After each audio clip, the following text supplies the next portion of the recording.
Bien, muy buenas tardes, estimados alumnos. Vamos a dar inicio a la clase número 6, correspondiente siempre a los aspectos generales e importantes del derecho internacional público. En esta oportunidad vamos a continuar hablando acerca de las teorías que nos ubican en dónde está el derecho internacional público, si forma parte del derecho interno o es un derecho totalmente diferente al derecho nacional. Haciendo una breve retroalimentación, habíamos hablado que existen dos teorías, la teoría dualista y la teoría monista.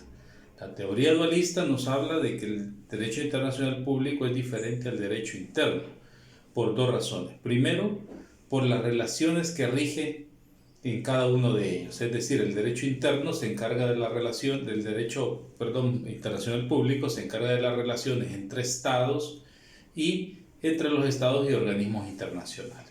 En cambio, el derecho doméstico se encarga de las relaciones entre el estado y el individuo. Otro aspecto fundamental que hace la diferencia es que el derecho internacional público, según esta teoría, tiene unas fuentes distintas de creación, que son básicamente los tratados internacionales o las relaciones internacionales.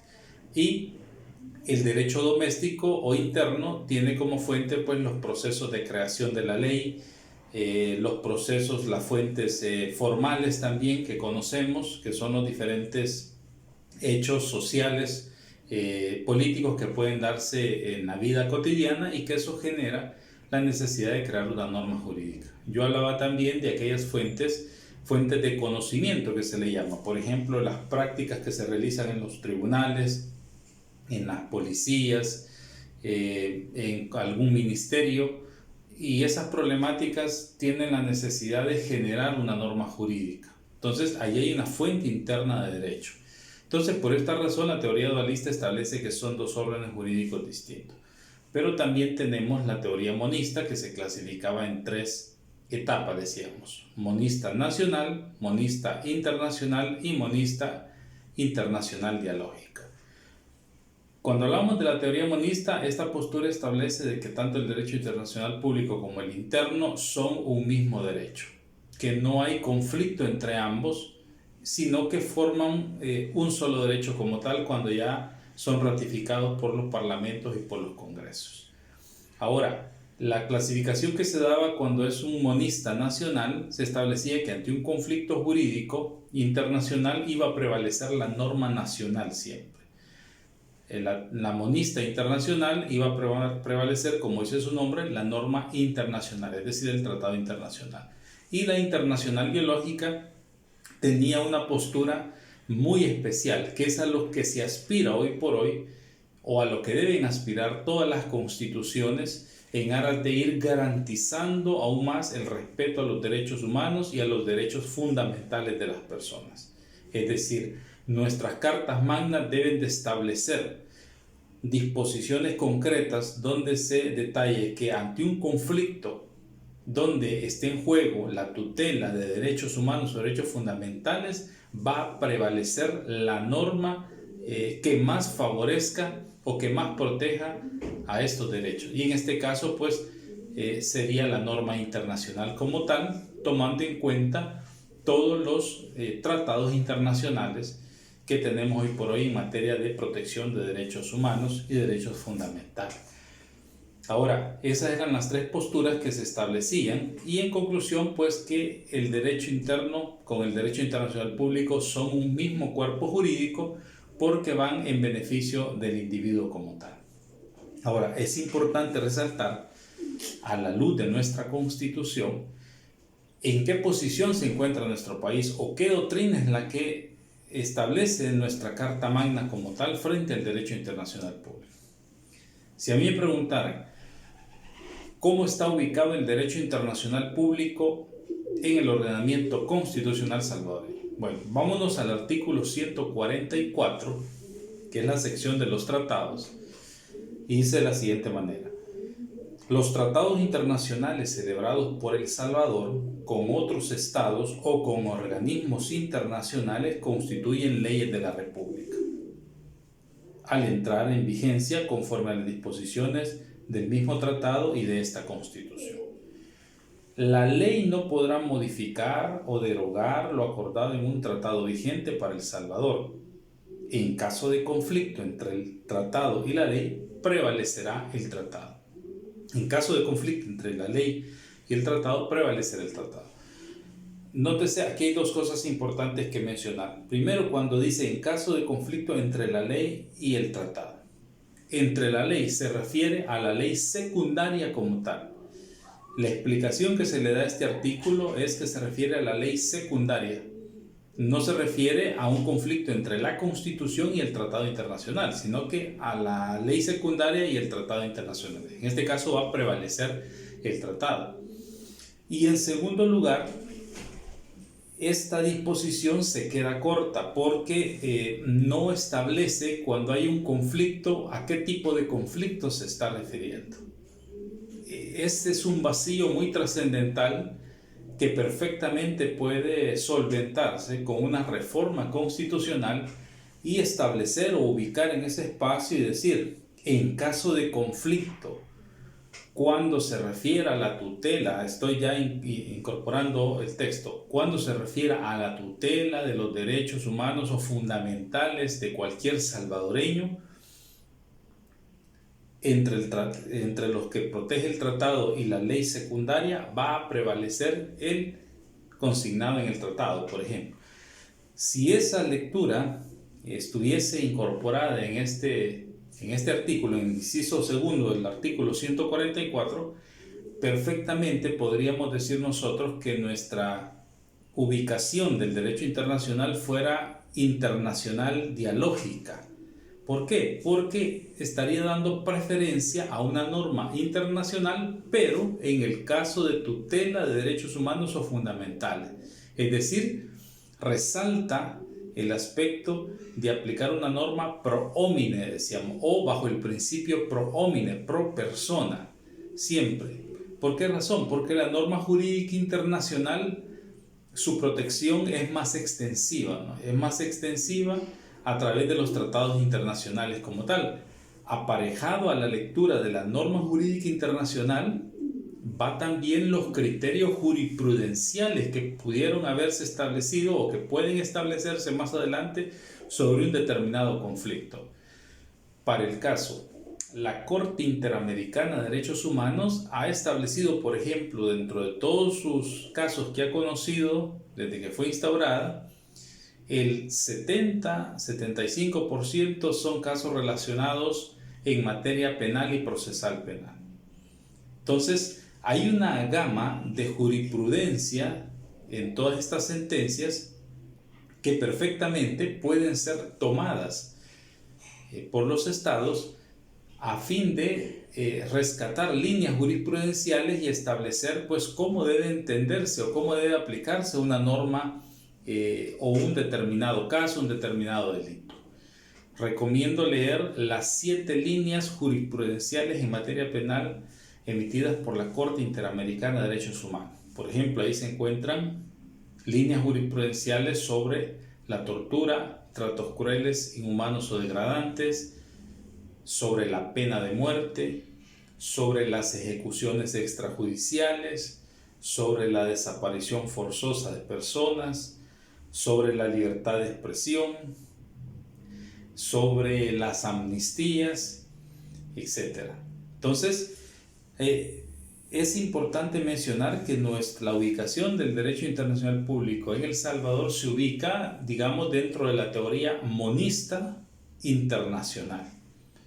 No hemos dado el salto todavía para poder establecer de que una norma jurídica internacional pueda prevalecer sobre la secundaria, incluso en algún momento pudiera prevalecer sobre nuestra Carta Magna cuando se trate en la tutela de derechos humanos y fundamentales. ¿Por qué razón también? Porque si vemos, fíjense bien, si vemos el artículo 149, dice de la siguiente manera: la facultad de declarar la inaplicabilidad de las disposiciones de cualquier tratado contrarias a los preceptos constitucionales, la facultad de declarar la inaplicabilidad de las disposiciones de cualquier tratado contrarias a los preceptos constitucionales, se ejercerá por los tribunales dentro de la potestad de administrar justicia.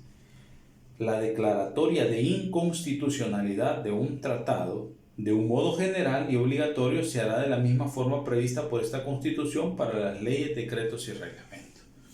Bien, aquí ya encontramos otro problema. Fíjense, otro problema que ya voy a empezar a explicar en breves momentos, que es el problema de la falta de un control técnico jurídico previo a la aprobación de un tratado internacional. Precisamente de la lectura del 149 se desprende ese problema en relación a tratados internacionales, normas jurídicas internacionales. Lo que nos está diciendo este artículo es que, claro, la Sala de lo Constitucional es la que declara la inconstitucionalidad de un tratado o puede declarar la inconstitucionalidad. Un administrador de justicia va a declarar la inaplicabilidad de la norma jurídica internacional cuando la considere lógicamente contraria, ¿no?, a la Constitución. Pero ya vamos a entrar en la explicación de ese problema también. Entonces, vean, si preguntásemos cómo se ubica o dentro de qué teoría de la doctrina ubica el derecho internacional público en El Salvador frente al derecho interno, nos ubicamos como una teoría monista porque consideramos al derecho internacional como parte de nuestras leyes secundarias. Entonces, no tenemos problema de separarlos, no como tal. Pero hace falta la explicación que donde haya conflicto precisamente en relación a tutela de derechos humanos fundamentales, se va a aplicar la regla pro homine, ¿sí? O tendrá preferencia el derecho internacional como tal, especialmente en materia de derechos humanos. Casos como México, Costa Rica, Bolivia, tienen estas normas establecidas en sus cartas magna. Entonces, frente a un conflicto de derechos humanos, sabemos perfectamente que se debe de aplicar la norma jurídica internacional y el legislador y el administrador de justicia o las partes procesales deberán buscar soluciones también a través de la vía internacional o invocar jurisprudencia, artículos, pactos, convenios o tratados que no den una solución al conflicto jurídico. Entonces, eso es parte también del avance que vamos a ir teniendo con respecto a la norma jurídica internacional.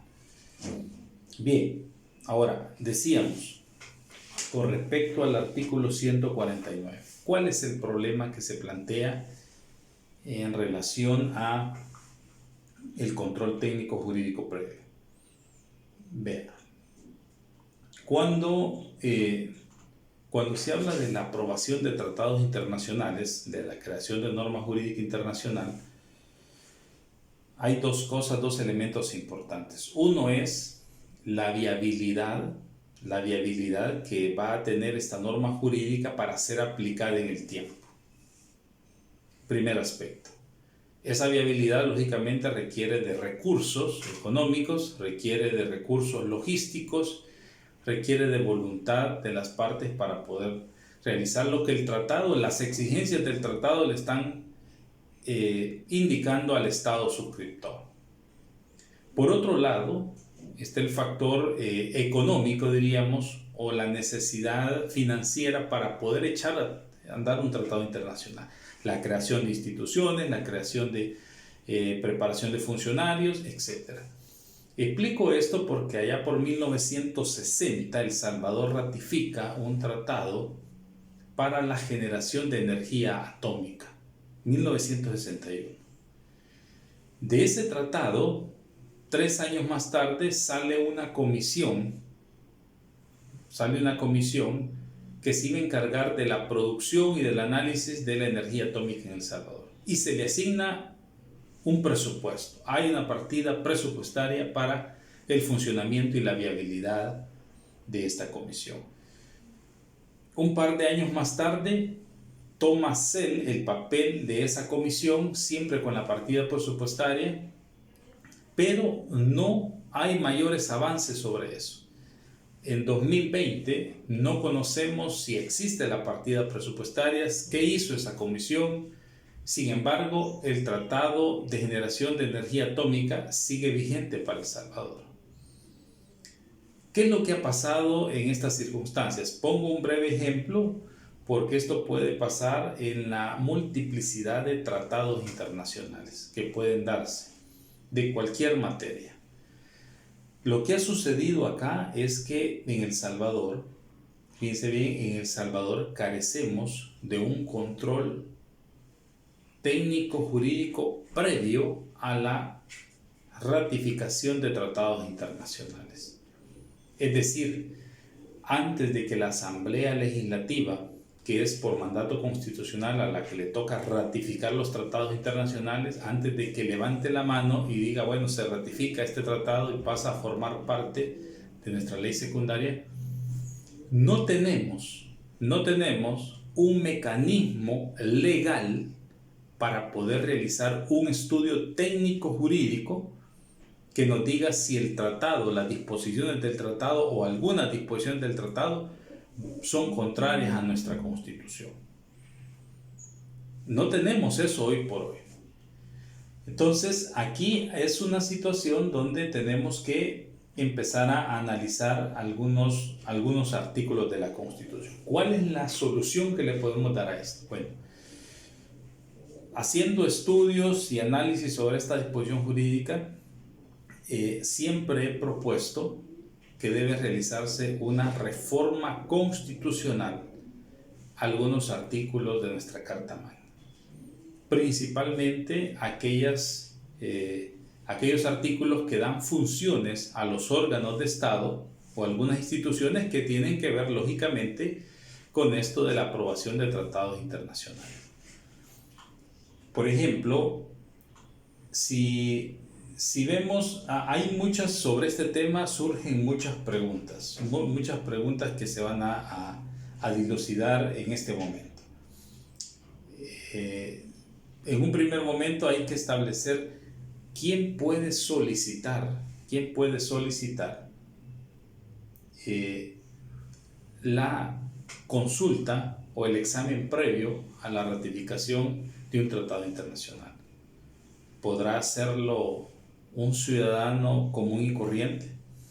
Claro, al final va a formar parte de una ley que va a regir su vida también, va a ser una ley secundaria en caso que haya conflicto, ¿no? ¿Podrá hacerlo un ciudadano común y corriente? ¿Podrá hacerlo el señor presidente de la República? ¿Tendrá la facultad de él de hacer esa propuesta? Si nos vamos allá al artículo 87, vamos al artículo 87 de la Constitución, donde, si nos vamos al artículo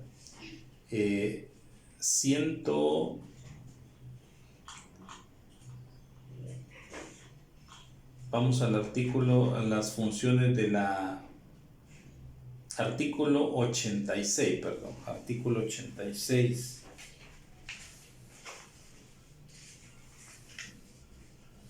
Dice: el poder público emana del pueblo, los órganos del gobierno lo ejercerán independientemente dentro de las respectivas atribuciones y competencias que establece la Constitución y las leyes. Las atribuciones de los órganos de gobierno son indelegables, pero estos colaborarán entre sí en el ejercicio de las funciones públicas. Dice el inciso final: los funcionarios del gobierno son delegados del pueblo y no tienen más facultades que las expresamente le da la ley. Por ejemplo, al presidente de la República no le da facultades la ley para que pueda ratificar tratados internacionales.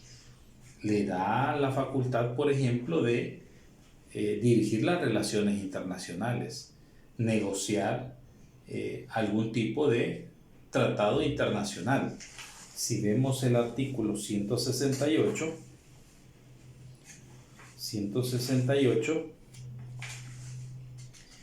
dice: son atribuciones y obligaciones del presidente de la República. Ordinal quinto: dirigir las relaciones internacionales. Si vemos, vamos a ver el ordinal cuarto: celebrar tratados y convenciones internacionales y someterlos a la ratificación de la Asamblea Legislativa y vigilar su cumplimiento. Entonces, claro, no podría ser un ciudadano común y corriente porque no tiene acceso fácil a poder analizar un tratado internacional o darse cuenta en qué momento el Estado de El Salvador está negociando un tratado internacional. No podría ser en este caso el presidente de la República porque en base al artículo 168, ordinal cuarto y quinto, a él le compete nada más dirigir las relaciones internacionales. Le compete también celebrar tratados y convenciones internacionales y someterlos a la ratificación de la Asamblea Legislativa. Entonces, de acuerdo al 86, inciso final, es a la Asamblea Legislativa que tiene como facultad ratificar los tratados internacionales, en base también al artículo 171. Vamos a ver las funciones de la Asamblea Legislativa. Vámonos por el artículo 171.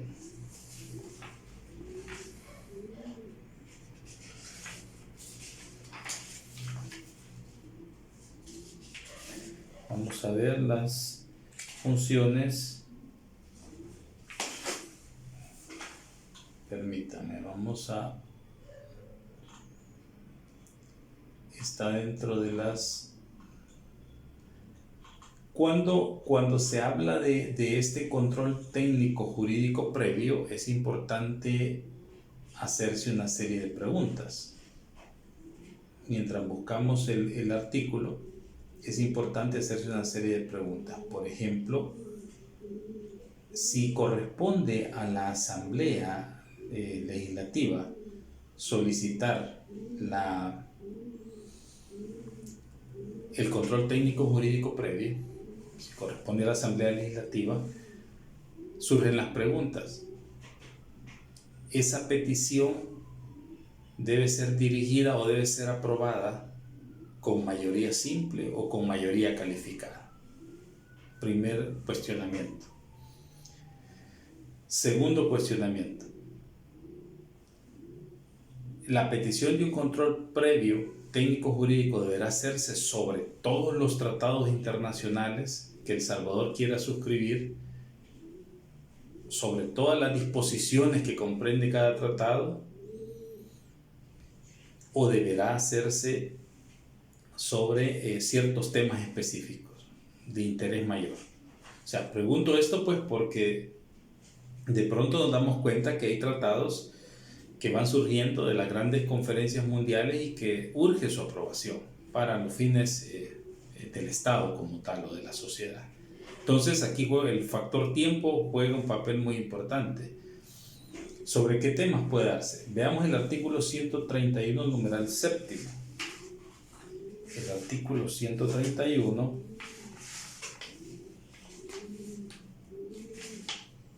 dice: corresponde a la Asamblea Legislativa, ordinal séptimo, ratificar los tratados o pactos que celebre el Ejecutivo con otros estados u organismos internacionales o denegar su ratificación. Vean, qué interesante, o denegar su ratificación.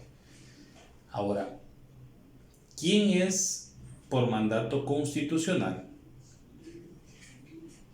el que declara la inconstitucionalidad de las leyes en tratado? Lógicamente, la Sala de lo Constitucional.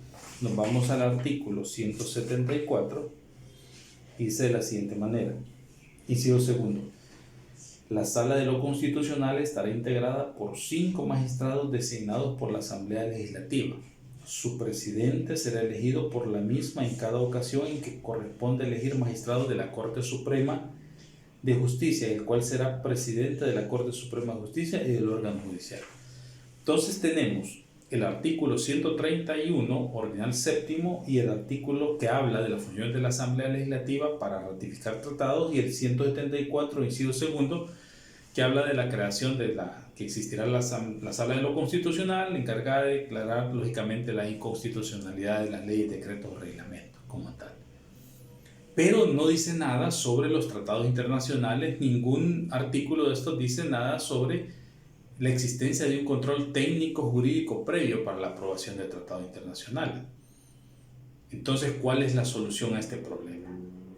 La solución, a mi juicio, y siempre lo he sostenido, es incorporar, hacer una reforma constitucional principalmente sobre estos dos artículos. 131, numeral séptimo, funciones de la Asamblea Legislativa, y artículo 74, 174 también de la Constitución, dentro de las funciones que tendrá la Corte Suprema de Justicia.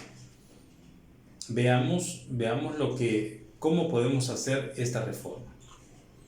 En el caso del artículo 131, yo la he digitado por aparte para leérselas, y puede ir una reforma de esta forma. Dice artículo 131 bis, ¿sí? Como un agregado. Para la ratificación de los tratados, pactos, convenios, acuerdos, o según sea su denominación, que traten de su contenido total o parcialmente cualesquiera de los siguientes puntos, se necesitará un dictamen constitucional favorable. Fíjense bien, ¿por qué estoy recalcando en esto? Ya vamos a ver. Se necesitará el dictamen constitucional favorable de la Asamblea, de la Sala de lo Constitucional de la Corte Suprema de Justicia. Dichos puntos son: 1. Los que impliquen ampliar o reducir el territorio de la República. 2. La creación, modificación o extinción de tributos. 3. La aceptación de obligaciones financieras. 4. El acceder a someter